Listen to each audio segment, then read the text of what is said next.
Hello everyone, my name is Havian and today I'm going to be showing you some gameplay of Little Witch Academia Chamber of Time that I recorded while I was visiting Bandai Namco. The Little Witch Academia game is based on the anime of the same name. I will start off by saying that I haven't watched Little Witch Academia yet, but from what I've been told it's best to think of it like an anime version of Harry Potter. But don't worry, I'll watch it eventually. It's part of my huge anime backlog that keeps getting longer every day, but I'll watch it. I'll get to it. But I have tried the game, and I'm going to tell you about it based on the single mission I got to play.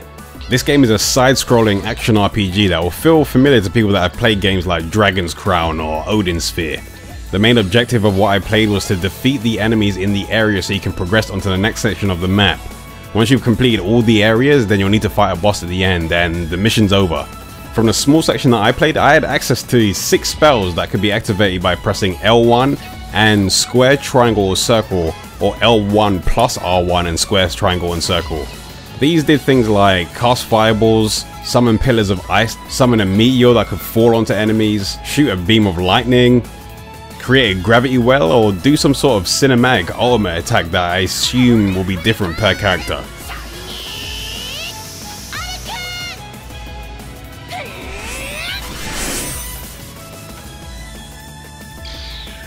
In terms of the basic attacks, square does weak attack, triangle you have a medium attack, and on circle you have a strong attack that you can use to damage enemies while your spells are on a cooldown. I didn't have a lot of time to actually understand all the mechanics in the game, so I may have missed out on a few things. But it didn't feel like you could actually combo any of the basic attacks together, and it didn't really feel like there was any way to reliably dodge or evade attacks. If I wanted to avoid an attack, I had to like jump over it or walk out of the way.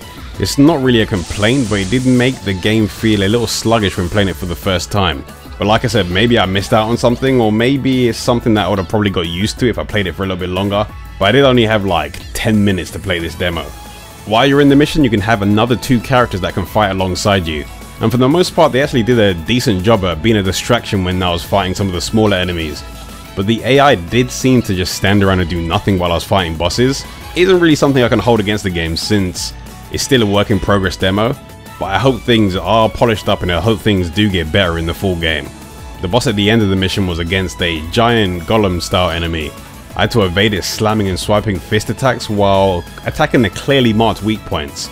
I'm not entirely sure why they made the weak points so obvious, but honestly those sections of the body are places that you would kind of target anyway, even if there were no markers, so I guess it's just there to help the people that probably wouldn't have noticed that at first glance. At certain points during the fight, the golem would back away out of my usual attacking range. I had to play like a simple tennis style minigame to hit its attacks back towards it and force it back into my range.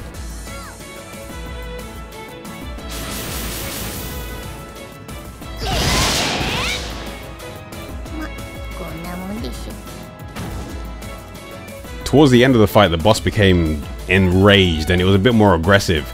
This changed the moveset that I kind of got used to while I was doing the fight, but since its HP was pretty low at that point, it didn't really take long until I managed to like just finish it off. And once the fight was over, the boss exploded and it just turned into a bunch of coins.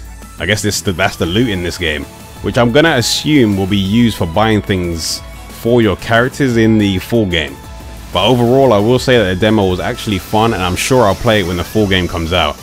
I just hope the customization systems in the game are robust, and I hope there's a way to combo your attacks into each other, since at the moment it feels like you have a lot of different attacks that you can use, but they don't really seem to flow well into each other. And in these kind of games, the combat itself just has to feel good. But I do have to say that the one thing about this game that did stand out to me was the visuals and the art direction. I don't really mention it a lot, but I'm sure you're all aware that my main focus when I'm talking about games or playing games is mainly the gameplay. But things like aesthetics, animations, and the overall visual style is something I pay close attention to as well. This game seems to have something special in terms of the way it looks, and it pulls off the same kind of animated style that Arc System Works seems to do so well with the recent Guilty Gear games and Dragon Ball FighterZ, to the point where I have to wonder if Guilty Gear was actually an influence for the way they dealt with some of the way the animations are. But overall, the game is very charming. My time with this game was brief, and that is all I have to show from Little Witch Academia Chamber of Time. This game will be released in 2018 on the PS4 and on Steam, so if you're interested in it, that is where it will be. If you enjoyed this video, be sure to like, subscribe and share it if you want to see more. If you want to view my live streams, then follow me on Twitch, and if you want to stay up to date with everything I'm doing, then be sure to follow me on Facebook and Twitter. The links to those are in the description. I'll be making some new videos very soon, but until I make those videos, I'll see you all later.